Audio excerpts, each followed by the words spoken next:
दोस्तों, एक होता है अकेले रहना और एक होता है अकेले रह करके अकेला फील करना। भले ही हमारी टेक्नोलॉजी बहुत ही एडवांस हो चुकी हो, हम चांद तक क्यों ना पहुंच गए हो, लेकिन हमारा सबकॉन्शियस माइंड उस रफ्तार से डेवलप नहीं हो पाया है। उसे आज भी यही लगता है कि जिस तरह हमारे लिए पहले ग्रुप में रहना जरूरी था, क्योंकि अगर ग्रुप में नहीं रहेंगे तो जानवरों का शिकार नहीं कर पाएंगे, बल्कि खुद जानवरों का शिकार बन जाएंगे। और इसी वजह से हमारा ब्रेन आज भी अकेलेपन को डेंजर का साइन मानता है।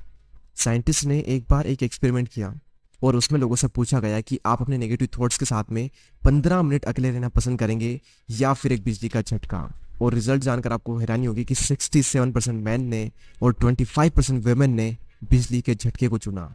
लोग खुद के साथ 15 मिनट अकेले नहीं रह सकते। जिन विचारों के साथ उन्हें पूरी जिंदगी बितानी है, उनके साथ वो 15 मिनट अकेले नहीं रह सकते। लेकिन हम यहाँ पर बात कर रहे हैं अकेले रहने की। जंगल का राजा शेर ज्यादा टाइम अकेले रहना पसंद करता है। उसकी जिंदगी में ऐसी बहुत सी सिचुएशन आती है जहां पर उसे भेड़ियों का झुंड घेर लेता है। उस वक्त वो ना तो अकेला फील करता है और ना ही वो कमजोर फील करता है। उसे पता होता है कि इन सब के लिए तो मैं अकेला ही काफी हूँ। और आप ये बात जान लो कि ग्रुप हमेशा फॉलोअर्स का होता है, लीडर अकेला ही लीड करता है। शेर अकेला किसी मजबूरी के कारण नहीं रहता, बल्कि वो अपनी चॉइस से अकेला रहता है। इस दुनिया के ज्यादातर हाईली सक्सेसफुल लोग इंट्रोवर्ट है। इंट्रोवर्ट यानी कि वो लोग जिन्हें अकेले रहना पसंद होता है, जो लोगों में जाना पसंद नहीं करते। बिल गेट्स जो कि माइक्रोसॉफ्ट के को फाउंडर है, 7 दिन के लिए बिना किसी टेक्नोलॉजी के अपने फ्रेंड्स एंड फैमिली से दूर रहकर अकेले रहते हैं। और इसका रीजन वो ये बताते हैं कि इससे उनकी क्रिएटिविटी बढ़ती है, उनके माइंड में नए नए आइडियाज आते हैं। और अपनी लाइफ के कई सारे बड़े बड़े डिसीजन उन्होंने इसी दौरान लिए हैं।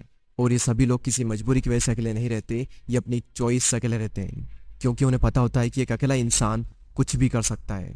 अकेले रहने के 4 ऐसे फायदे मैं आपको बताऊंगा जिन्हें समझने के बाद में आप भी अकेले रहना पसंद करोगे।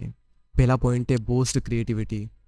निकोला टेस्ला जो कि एक महान वैज्ञानिक रह चुके हैं, जिसकी वजह से हमारे घर में इलेक्ट्रिसिटी आ रही है, जिनकी वजह से आज हम इतनी गर्मी में एशियन कूलर की हवा ले रहे हैं, जिन्होंने 300 से भी ज्यादा इन्वेंशन किए हैं। उनका कहना यह है कि be alone that is the secret of invention, be alone that is when ideas are born.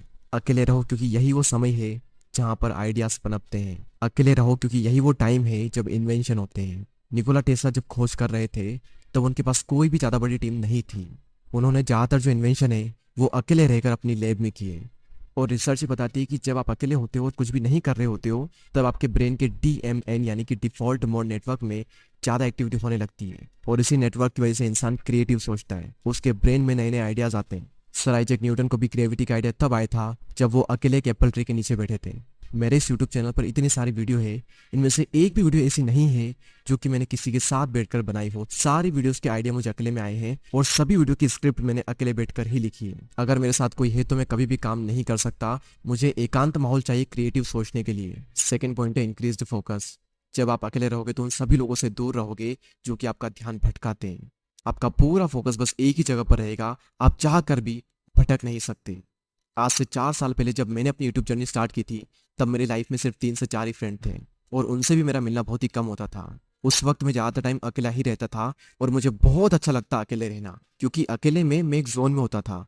मैं भगवान का बहुत ही शुक्रगुजार हूँ कि उस वक्त मुझे लोग ज़्यादा पसंद नहीं करते थे। मेरी लाइफ में बहुत ही कम लोग थे और उसी वजह से मैं फोकस कर पाया और आज कुछ बन पाया, सिर्फ और सिर्फ क्योंकि मैं आइसोलेशन में था। अब ये आइसोलेशन क्या होता है?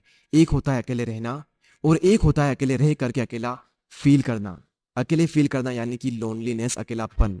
इसके लिए आपकी लाइफ में 1 से 2 लोग होने चाहिए, कुछ खास लोग जिनसे आप टाइम टू टाइम मिल लें, अपने दिल की बातें शेयर कर लें और उसके बाद फिर खत्म। और एक होता है अकेले रहना यानी कि आइसोलेशन, जहां पर आपका focus, creativity and productivity next level पर होती है। आइडियाज आते हैं, हम ग्रो करते हैं, अपनी क्षमताओं का पूरा पूरा इस्तेमाल करते हैं।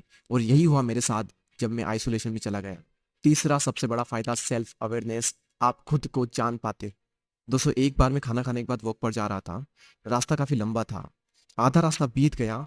उसके बाद मैंने अपने एक फ्रेंड को कॉल किया और जब मैंने कॉल किया, जब मैं बातों में लग गया, मुझे पता ही नहीं चला कि कब रास्ता ख़त्म हो गया और कब मैं रिटर्न घर पर आ गया। यानी कि अगर हम किसी के साथ में हैं तो हमारा कितना ही टाइम निकल जाता है हमें पता भी नहीं चलता। बड़े बड़े रास्ते छोटे पड़ जाते हैं अगर हम किसी के साथ में होते हैं तो। लेकिन जब हम अकेले होते हैं तो वही समय, वही रास्ता थोड़ा लंबा लगता है और हम अपने बारे में ज़्यादा सोच पाते हैं। सेल्फ अवेयरनेस के लिए, खुद को जानने के लिए अकेले रहना बहुत बहुत ज़रूरी है।